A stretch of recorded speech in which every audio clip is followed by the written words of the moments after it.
Welcome to the David Moskrop Show. I am David Moskrop, and that's how you know that you're in the right place. This is why we named it the David Moskrop Show, so that you know you're in the right place. And if you're a Canadian politics observer, well, you're definitely in the right place because my guest today is Frank Baylis, a former member of Parliament, an engineer, a businessman, and a candidate for Liberal leader.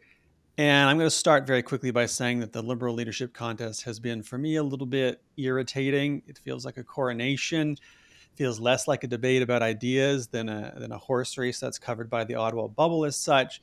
We're not going to do that here today. We're going to talk about policy. We're going to talk about ideas. And I'm very, very excited to do that. So welcome, Frank. And I'm looking forward to speaking with you about those ideas. Thank you for having me, David. Appreciate it. Well, let's get right to it because there's a lot to cover, and I hate to start with Donald Trump, but I have no choice but to start with Donald Trump. I know it's funny is I watched the English language debate, and they started with Donald Trump, and I thought, okay, well, here we go. We start with Donald Trump. You talk about Donald Trump for 30 minutes, Yeah. but then I write these questions, and I'm like, well, you know what? I have to start with Donald Trump, and I have to talk about Donald Trump because what else? What else can you do?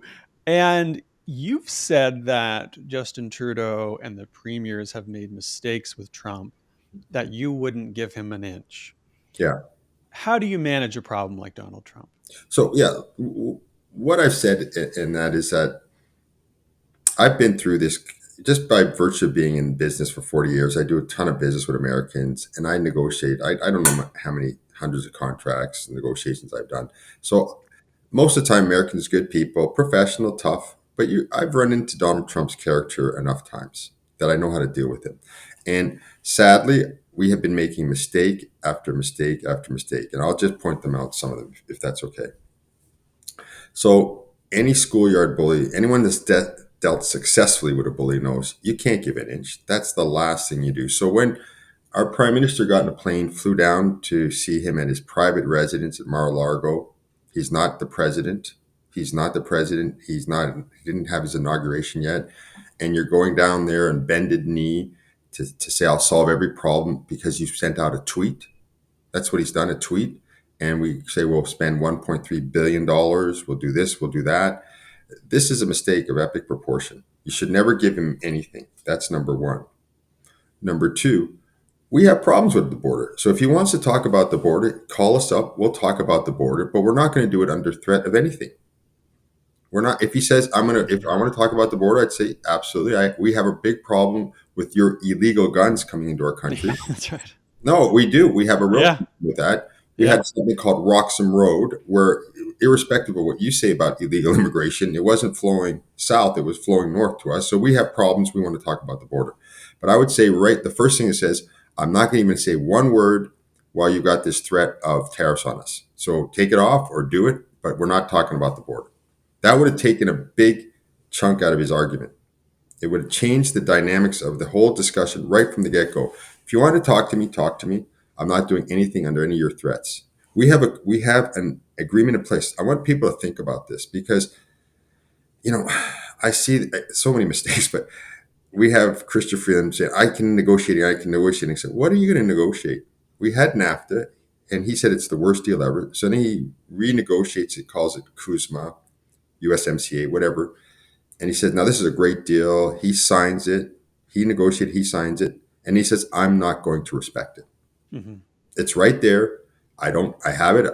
It's there. I just don't want to respect it because I have a problem with you over here with the border, or I have a problem maybe with whatever you tends to bother you. So you say, I'm not going to respect something I signed. And we say, well, we'll renegotiate and we're going to get something out of that. The mere fact that we say we're going to renegotiate is a mistake itself. Says, listen, you signed it, respect it. If you don't want to respect it, we're going to go to war on this or whatever, but we're not giving you an inch. So that whole approach, the mindset that's locked in because of the messaging from some of my contestants that are running against me. There's no negotiation. There's no discussion. There's no discussion on anything. I'm not doing anything under your threat. And then it's okay, we do it. So you have to have a counter threat too, right? And so Canada's not powerless in this relationship. For one, we have things the United States wants and needs, not the least of which is critical minerals. We have potential alternative trading partners as well. You've brought up a closer relationship with the United Kingdom, Australia, and New Zealand in particular. And I'm wondering if you think that we can sufficiently diversify our trade relationship with these countries, with the European Union, with South America in the face of Trump's threats, or whether or not we're bound to the US by No. geography and convenience. So there's short-term solutions and longer, medium and longer term solutions. So what I'm proposing is a medium and longer term solution, but it's not a short-term solution. But Mm-hmm. what you said at the beginning, David, there is really important. We're not weak at all. Okay, we got to deconstruct this 25% tariff threat. Practically 50% of our exports to the United States is energy based. And he's got in his mind, rightfully so, in a certain way, he doesn't care about polluting, but he knows if he can bring energy costs down, it has a positive impact on his economy. So is he going to tariff 25% on all of our energy exports? Not in a million years. I give the example, I don't know, I gave the example of Quebec Hydro. I'd say tariff at 25%, put 100%. What do I care? What do I care what you put on it? And then what's going to happen? He just says, I'm going to go to American people and tell them I just doubled your electricity bill. He says, no, no, Frank, you're going to pay it. I say, yeah, send me the bill. Send me the bill. I'm going to watch. I'm going to take a video of me shredding it. Okay. Because then I say, well, you know what? I'll cut the electricity off. I say, cut it off. And the same thing for our heavy oil that comes out of Alberta. It goes down to a refinery in Texas. And these refineries are monstrosities. They're huge. You can't just say, well, I'll change the input type of oil overnight and I'll have these. He can't do it. He can't do it. I was just giving a talk at Linamar. It's the biggest auto parts manufacturer in Canada in Guelph yesterday. And Linda, who runs it, the chairman, executive chairman, she has no concerns about him attacking auto parts. She says, you know how hard it is to develop these things, and that everything's just in time, banging back and forth. And he said he's going to put 25% on them. It's impossible. It'd take them 2 years, even if they tried to copy the stuff, and he'd grind every car manufacturer to a halt. And she said, I don't want to get too technical, but who's the importer of record? They pay the tax. So she says, Mm-hmm. we're not the importer of record. So we have billions of stuff going down. If he wants to tax his American car parts and go and do it, and she knows he's not going to do it. So we need to call this bluff. We should have never started. We should have never started with accepting it. We should have just said, do it. That is critical for people to understand that he can't do it. He can't do it. Do you think it is ultimately a bluff? He pushes the date, he pushes the date again, he pushes the date again. Meanwhile, there is already pressure coming from state governors, including from red states. There's pressure from Congress. There's pressure from industry in the United States who aren't delusional. They recognize that imports or that tariffs are paid by the importer. It's going to be a tax on American business and consumers. They recognize that because they're not cultists. Do you think that he will face sufficient pressure to back down from the tariff threats when things get tough there? Let's say I get elected as prime minister, and I said to Canadians, overnight your energy bills are going up 25%. People love that We famously. love you. And Americans love their stock market. Keep that in mind. And the stock Yes. market, just his threat starts to go down. Just the threat, right? So I'd say knock yourself out, man. We have to take this off the table.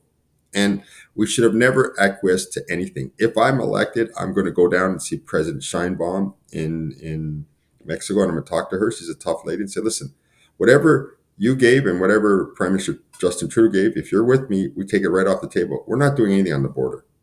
I know we said we do it. Well, guess what? You're not honoring your commitments, so we're not honoring ours. Done. Done. Let's start back to ground zero. We need to call this out. And then the other mistake we're making, which I'm going to stop after this, talking about them. On the debates, I was really upset that we were talking about Canada's place in the world, and no question came that was not related to Trump. And that's a mistake because we have Canada's life is not going to orbit around this guy once I'm prime minister. If I become prime minister, it's done.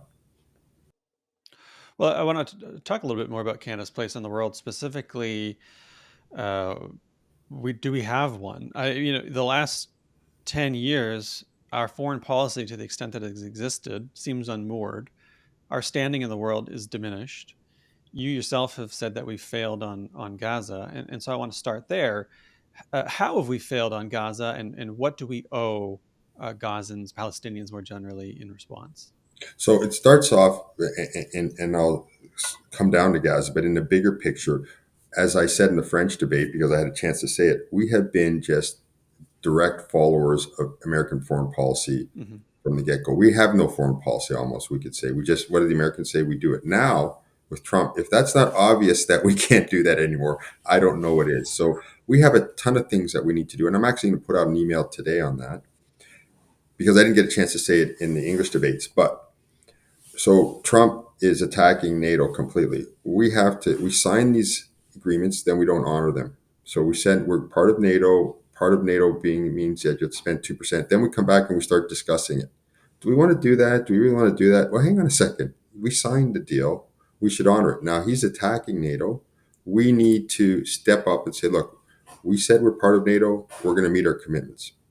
Same with the Paris Accord. We signed the Paris Accord. He told them out, says, I'm out of the Paris Accord, that's fine, but we have to not just sign it, we have to take real concrete actions to meet our climate change goals. We have to do it. Now, with respect to peacekeeping, we invented peacekeeping. Lester B. Pearson got the Nobel Peace Prize for doing that. We're down to 33 peacekeepers in the world. This is, I don't want to say it's shameful, but it's not right. So we need to step up there. Now, with Gaza specifically, what I had said is this: when the Syrian crisis came and we saw the horrible images of war, destruction, painful buildings collapsing on people, all this, our government stood up and brought 40,000 Syrians in an emergency situation, made it priority one. When we saw the same pictures in the Ukraine, again, our government stepped up and we brought 300,000 Ukrainians that came in. Then we saw similar pictures again in the war in Gaza. To date, we've brought in 600 people approximately. And I've called that out. Hmm. And I said, we haven't done our share. It is what it is. We cannot go back. I can't go back. But what I have said is this, is that we need to start off by helping them rebuild their civil society. And that means investing in helping them build their schools, their homes, their hospitals, all that. And we have to now see the Palestinian people with a certain dignity and respect for their aspirations. They are a people, they are a nation, and we owe it to them to recognize their nation state. We have to do this even more so because shockingly, shockingly, President Trump is saying he wants to ethnic cleanse the whole area, and he says it Hmm. almost like a joke. And so, if there's any place we need to go 180 degrees away from the Americans, this is it, and we need to step up. That's why now a lot of people on certain parts of the communities have come back to me, and they're very concerned that I'm somehow recognizing Hamas or giving them a win out of this, and that could be nothing could be further from the truth. Hamas is a terrorist organization. They have no interest in peace. So we're not recognizing Hamas. It's got nothing to do with Hamas. This is about people.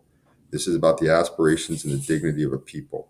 So I want to make that clear because people are trying to attack my position saying, oh, you're just falling into Hamas's trap. I am not. We should have done this many, many years ago. We've always said we're for a two-state solution, yet we only recognize one state. It makes no sense. And now, with the threat of ethnic cleansing coming from the US president, I think it's a great opportunity for us to say, you go left, we're going right. Thinking about that, let's come back to the peacekeepers and talk about the military a little bit. Liberal candidates for leader vigorously agree on the need to increase military spending. I suspect there's a consensus across the country on that right now. Less of a consensus on to what end. And I'm curious about, as a broader philosophical question, what you think the role of a larger Canadian military would be domestically and internationally before we even get to the specifics of spending more. So I had put out, it's interesting, I had put out an article about a year ago, and it said that we should meet our targets by 2030. We should work to meet our targets by 2030. We signed this agreement and gave the arguments how to do it intelligently. And then, during the campaign, Mark Carney comes out, and I think he just read my article and said it. And then I get a call, what's your position on this? I'm going, really? You couldn't just read my article that came out a year before? But what we should be doing is this.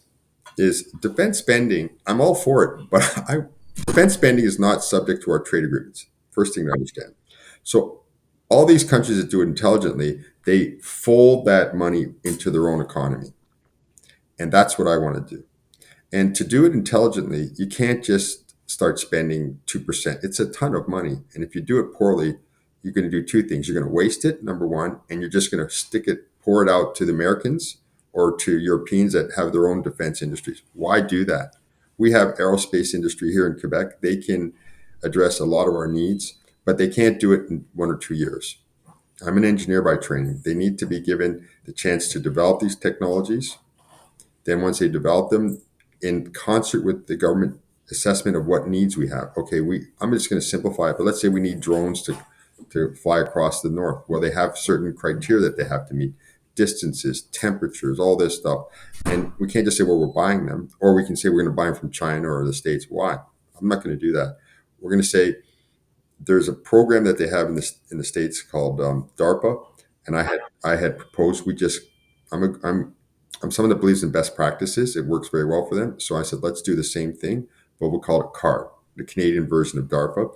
And what you do is you say to the industry, we're going to be buying. We have assessed that we have this need. Now we don't have this technology yet, so we're going to give out 4 or 5 research contracts. You go and develop it under. We'll pay for it. And then when you're done, we'll then assess them and we'll pick the best one and we'll start manufacturing them here in Canada. And we can do that across the board. People might know DARPA because that's what you've always heard the American government invented the internet. It came out of that program. So that's an example of DARPA doing great things because a lot of that technology that's developed there does make its way into the rest of industry. So I want to make that spend, but I want to do it intelligently. And when I said 6 years, a year ago, I already knew I was stretching because to do it intelligently, it's going to take a long time, 6 or 7 years. But I think if we went to our allies and said, look, we're going to hit our 2% mark, but we're not snapping a finger and doing it overnight. We're going to be working towards it. Here's the full plan. Here's what we're going to do. That I think they would say, okay, fair enough. You've got a credible plan to get there, and you're going to do it in an intelligent way.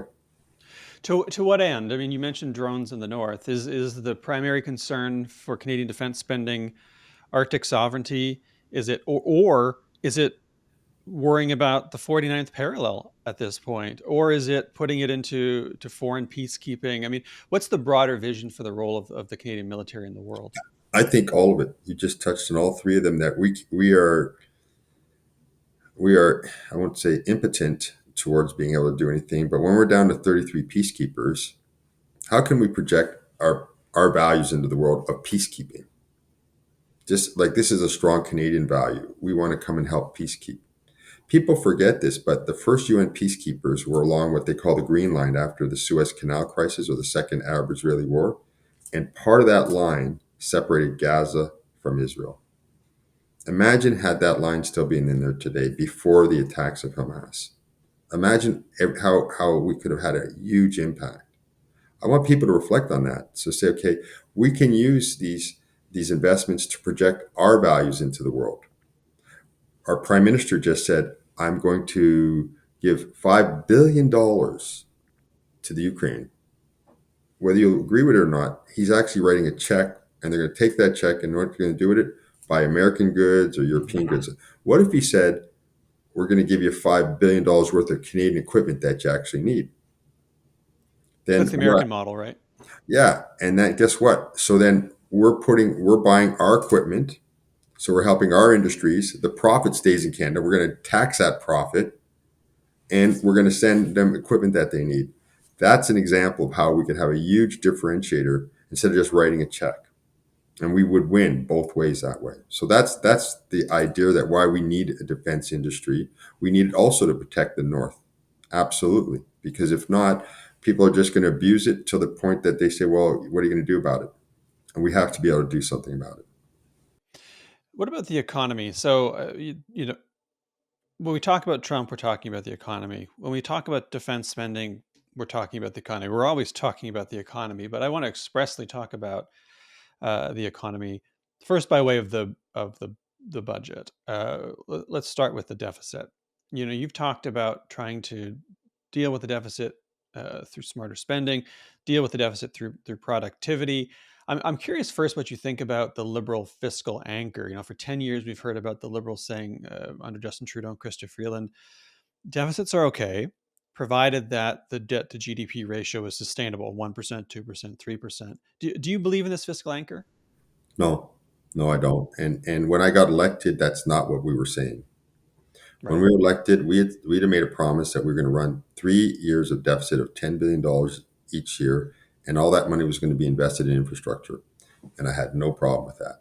Mhm. That made a lot of sense to me. Now, at the time, we had record low unemployment, record low interest rates. This was not the time to prime the pump with the spending all over the place. This was a time to be fiscally disciplined, get involved in fixing up our infrastructure, which if you've been around, our major cities, we need to make this investment. So I have no problem with doing that investment. But we had said one thing to the Canadian people, and when we got in there, we changed it, and there was no impetus to change it. It's not like COVID. Okay, we said we're not going to spend money. COVID hit you. Okay, listen, something's happened, and we have to Mhm. change. That's not what happened there. We just threw out a certain discipline right away, and then we start looking for, come on, give me another anchor. Can we say this thing? Can we say that thing?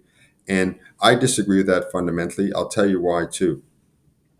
Because when you look at the Canadian indebtedness, they say, okay, Canada's not that bad, not that bad. We are, because our provinces are so in debt.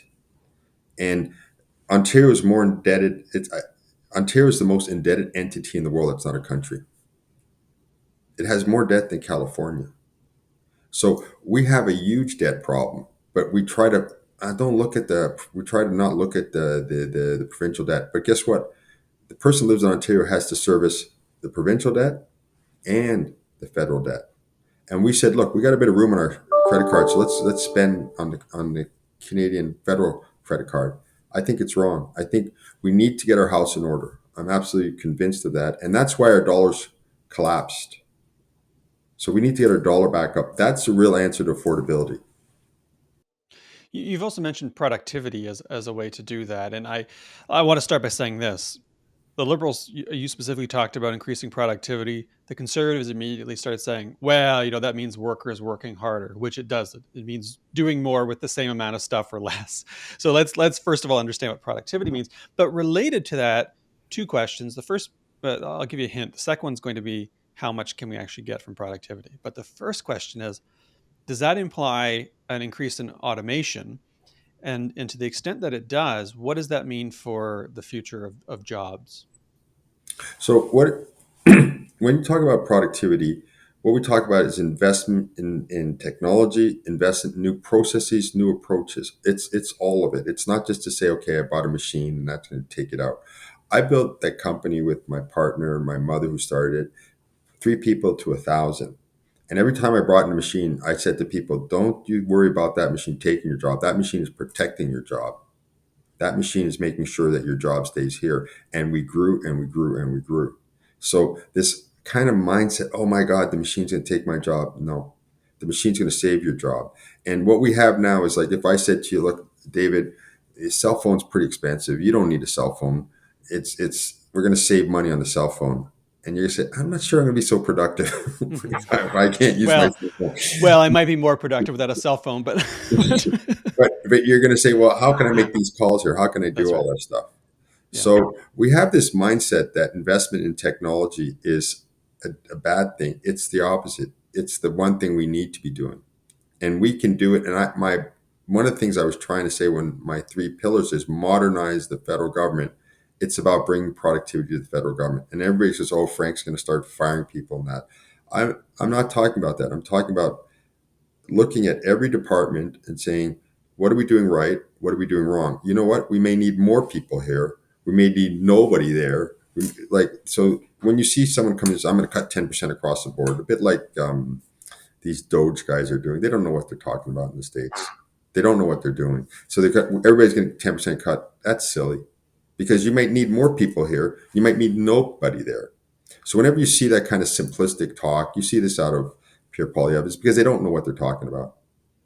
What we need to do is go department by department. What are you supposed to be doing? And is this today the best way to do it? And then if not, Let's go around the world. I'm about best practices, see what other people are doing. Okay, that really works. If that didn't work, let's bring that into here.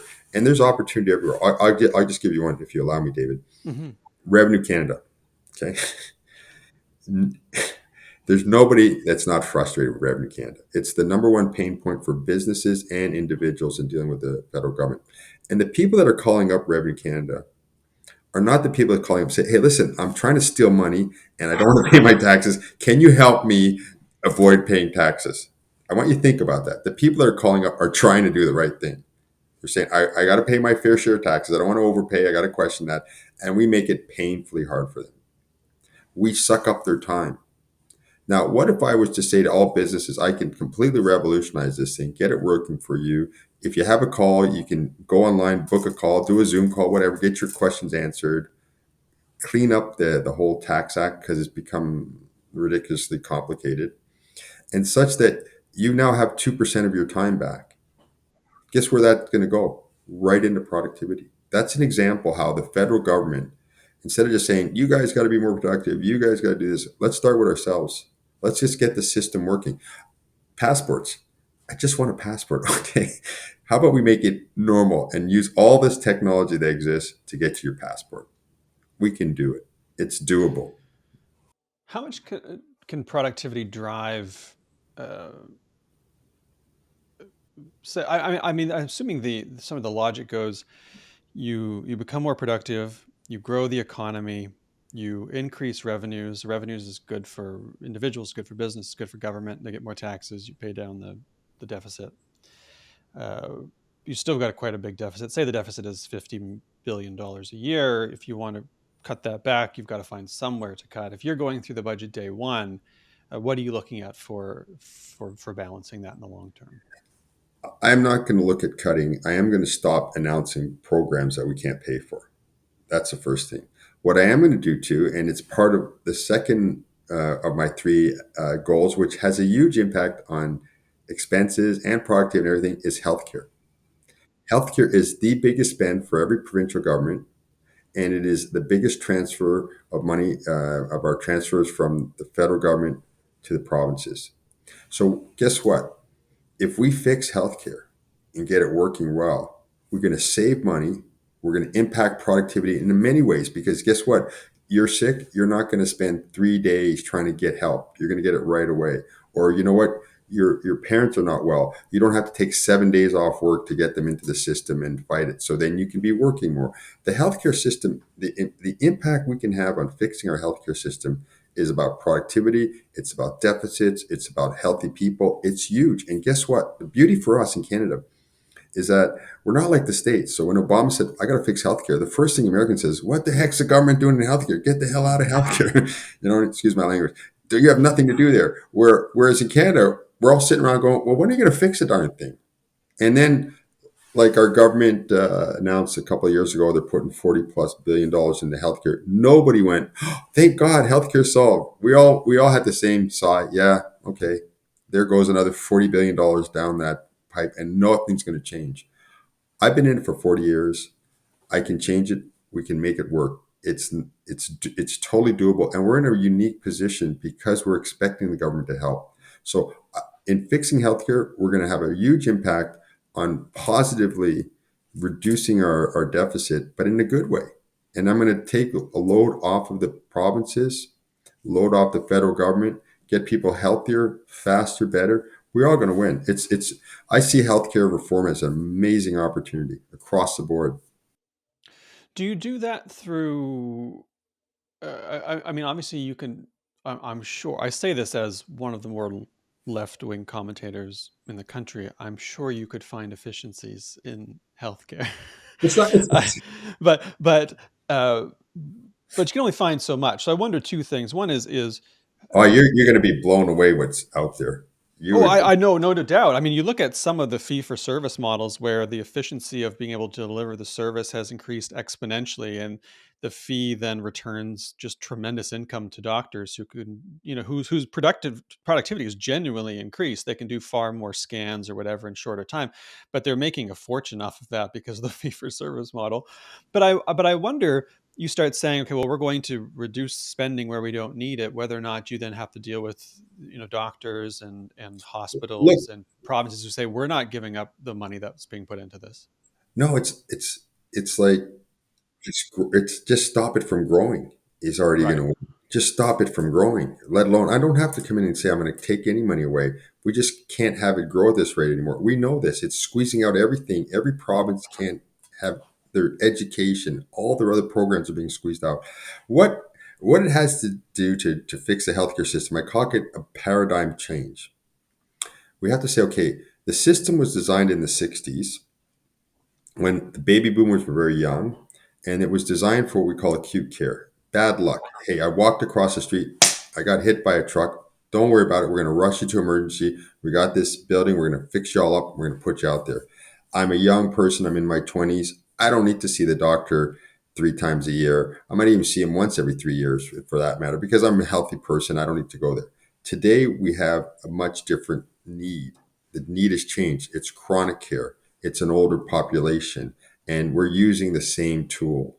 That's the problem.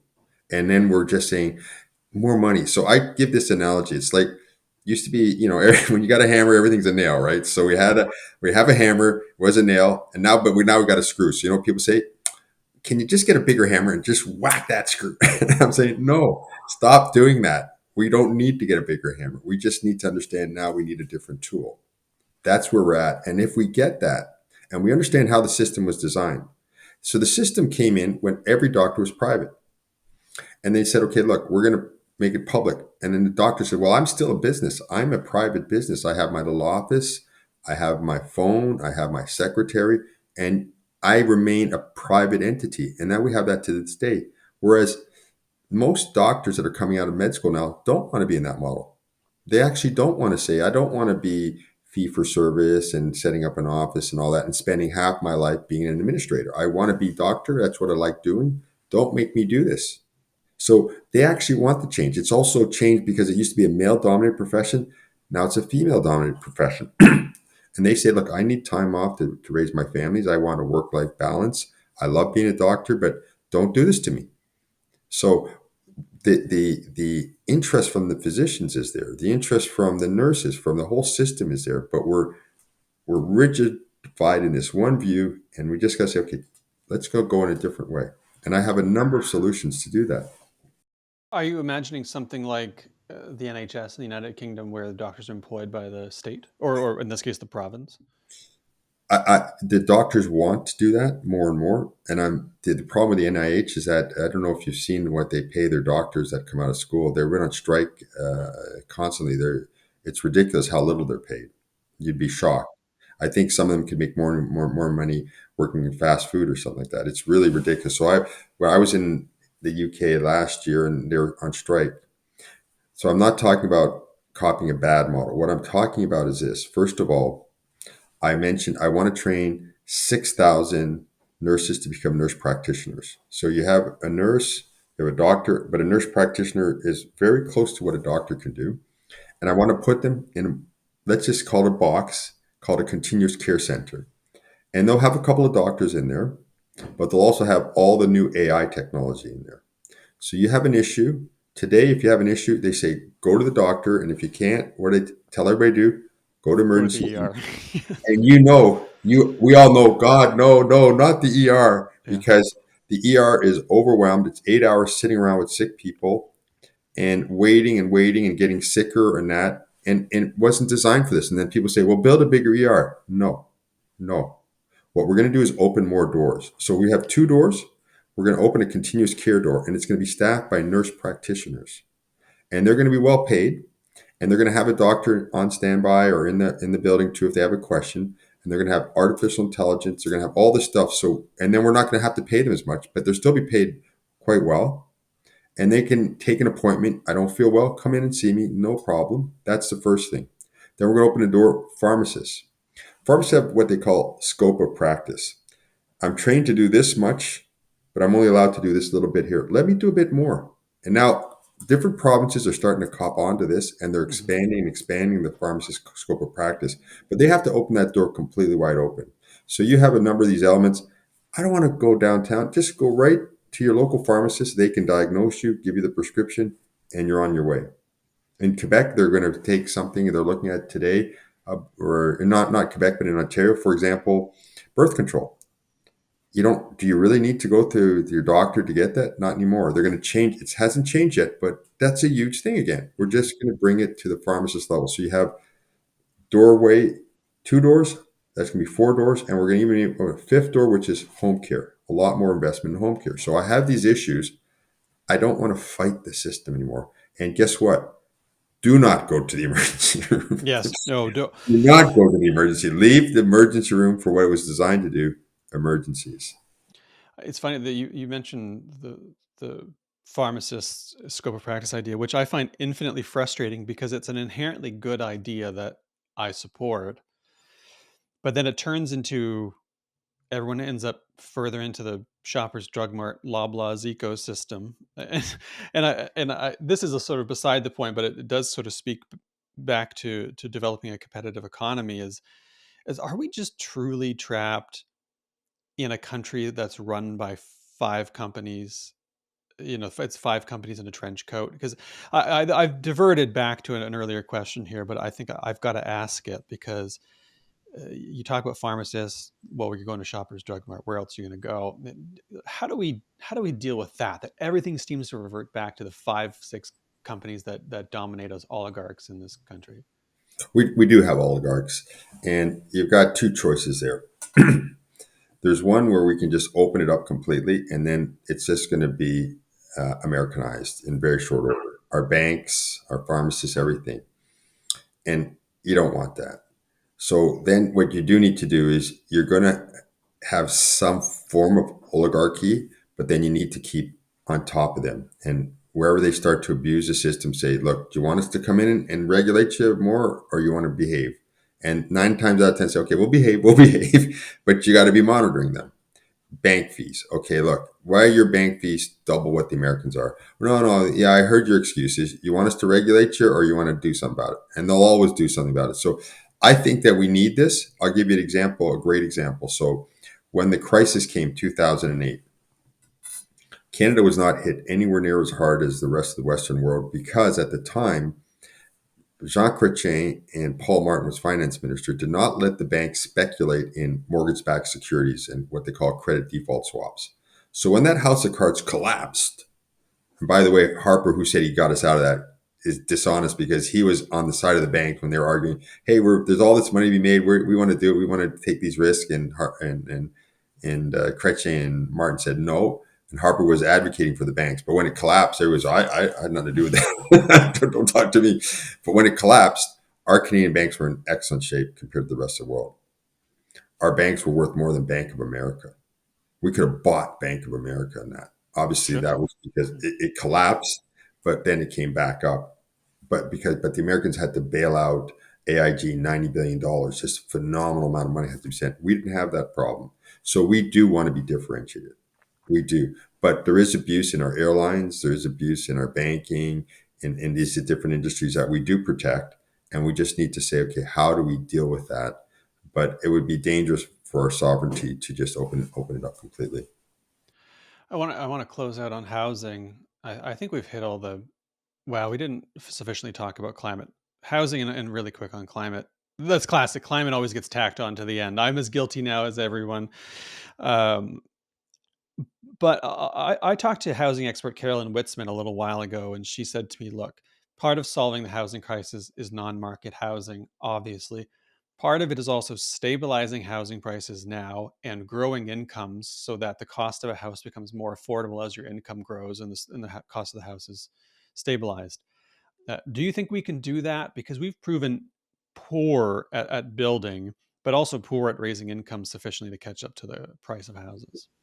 What was that lady's name you said? Carolyn Witzman. So I agree with what she just said 100% because she's being honest with people. Yeah. Um, Someone tells you that we're going to bring house prices down. You can't do that. You'd bankrupt tons of people. So we can't bring house prices down. Then other people say we're going to find all these rich people and tax them to death. Okay, if you confiscated, not just tax, if you confiscated every billionaire in Canada's money, take their last penny, put them all in the poorhouse, that comes out to a check one time of $10,000. One check once, not every year, once, $10,000. Does that let you buy a house? That's not true. So these kind of fake answers to this bigger problem I'm against. So what she says, if you need to buy a house like I did, like almost everybody I know, you have to go get a mortgage. And when you want to go to mortgage, say, okay, where's your job? How much you making? I can give you this much. That's what happened. Now, what we've seen, and it's particularly bad in Canada, but it's happened in a lot of the Western world where they overspent. Whenever you print a lot of money, and we did this before COVID, and we continued doing it during COVID, and we're doing it now after COVID, house prices shoot up. You go back to the ancient Roman times when the emperor got greedy and he started diluting the value of the coinage by taking out the gold or silver. Guess what happened to house prices? Shot up. So we know what's happened. There is also the governments have been out of social housing for 30 plus years. So we can't snap our fingers and say, oh, tomorrow I'm coming in and we're going to build houses overnight. It's not going to happen. But we know that we need to be in social housing. So we need to go back into social housing. Then we need to get our economy stabilized. I agree 100% with that. Getting the housing prices stabilized so they're not shooting through the roof anymore and getting people's salaries up. So I know young people are losing hope because, as I mentioned, it used to be a home four times your average salary. Now it's up to 10 times. I look at these prices and I shake my head. I can feel how crushing it is for the young people. So I say, look, let's get your job working for you. Let's get the economy working. The way we do that is by stop spending money that we don't have. We have to stop this. And we can't snap our fingers overnight. So I'm not going to come in like a buzzsaw. I'm cutting this, cutting that. That's nonsensical. But we're not introducing any new programs because we can't even pay for the ones we have. We're going to get healthcare under control. It's going to save us money, better healthcare. We're going to slowly bring the value of our dollar up. We're going to work on productivity and we're going to put more money in your pocket. It's going to take 3, 4 years, 5 years. But in the end, if you start saving now, and I can say, look, we'll give you more bandwidth to save by opening up the first home owners program so that you have more money that you can put aside to get ready for that first purchase. We'll get more stock in 4 or 5 years. We'll get more money in your pocket. We'll get the cost of living under control. Then you can aspire to buy a house. But someone tells you that tomorrow you're buying a house in this way that we're going to bring the house prices down or overnight your salary's going to double, which is what has to happen. It's not going to happen overnight.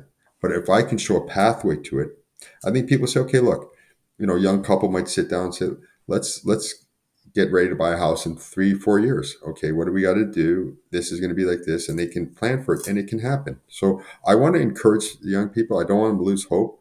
I don't want them to go chasing off like these politicians that are promising overnight answers to things.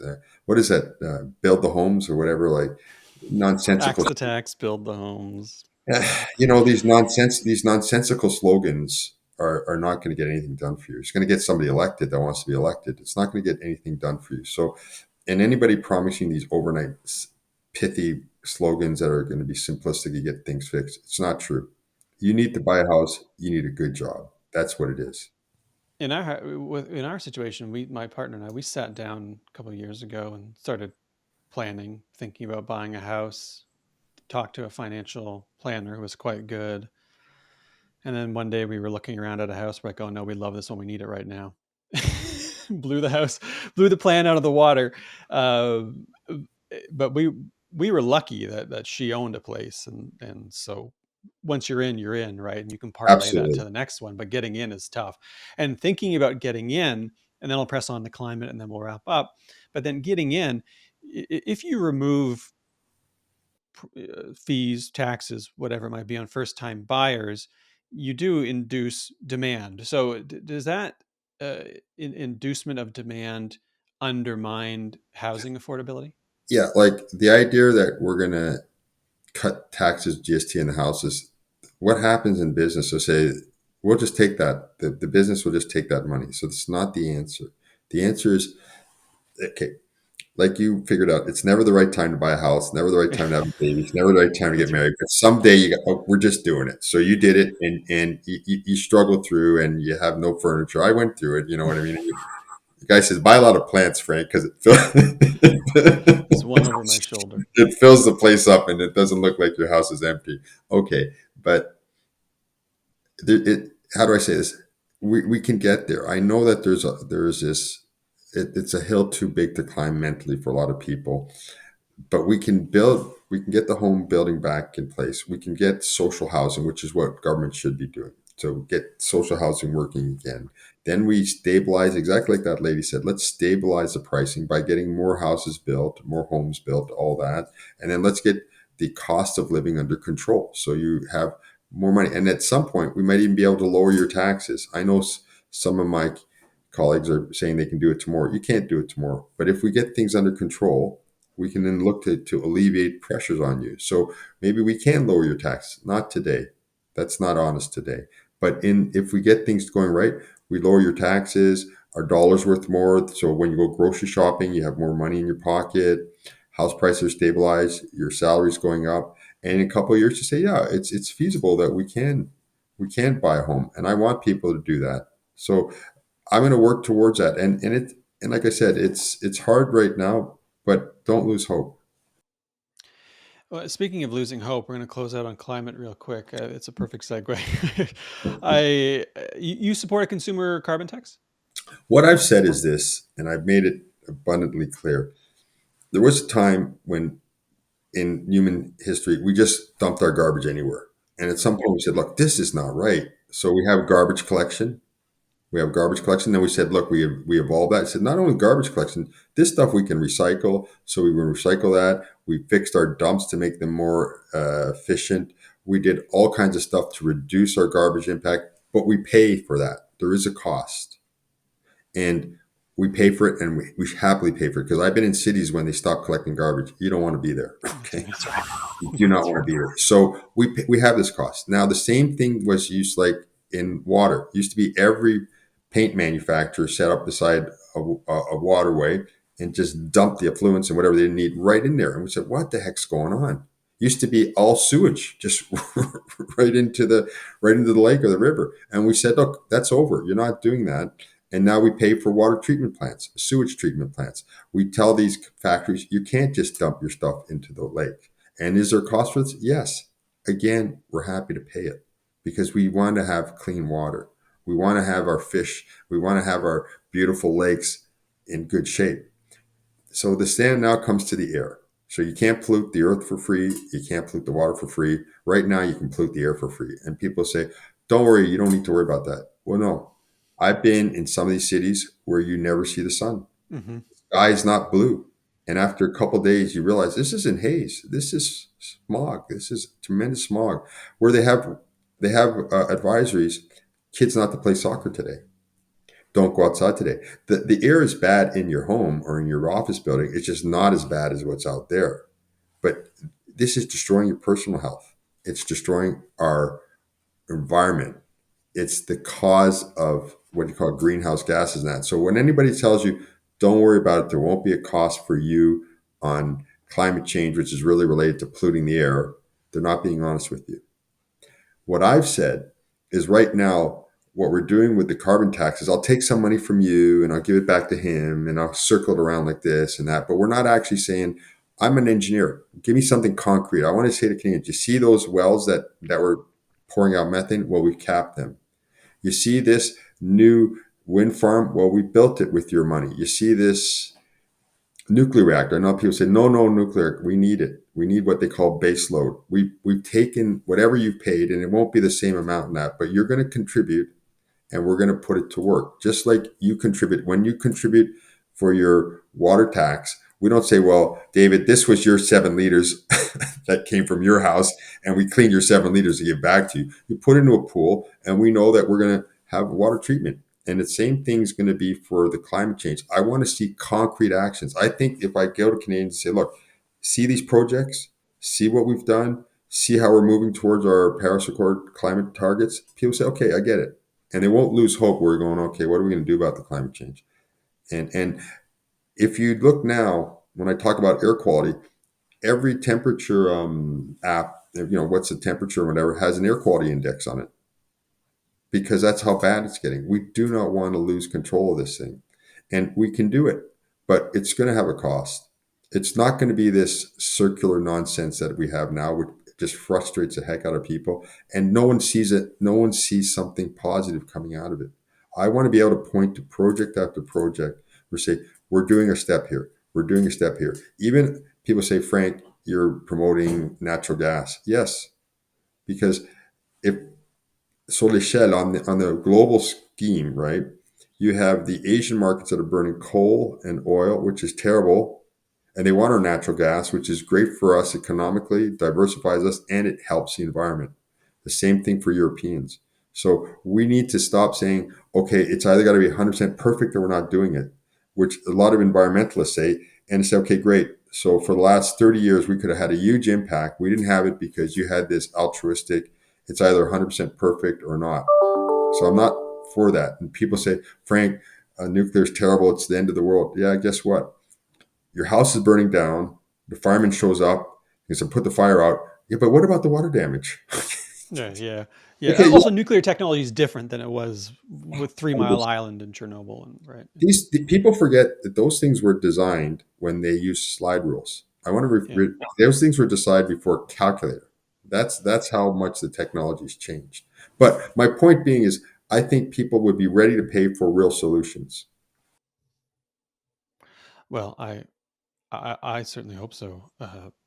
And I hope we get to find out. That brings us to time, though. I mean, I could talk all day, but I think we've had a substantive discussion that didn't degenerate into horse race nonsense.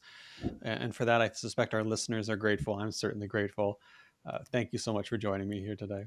Yeah, thank you for having me on, David. I love having these talks and I love sharing these ideas. I think that's what makes that's the best of politics, if I could say that. Yeah. Well, I hope more people hear yours, and that the contest in the days that remain devolves into a rigorous debate, which has been lacking in some senses Yeah. so far. But we'll see what happens. And either way, I hope that you and these ideas stick around one way or the other. And to the rest of you for listening, thanks so much for joining once again. We'll see you back here next time.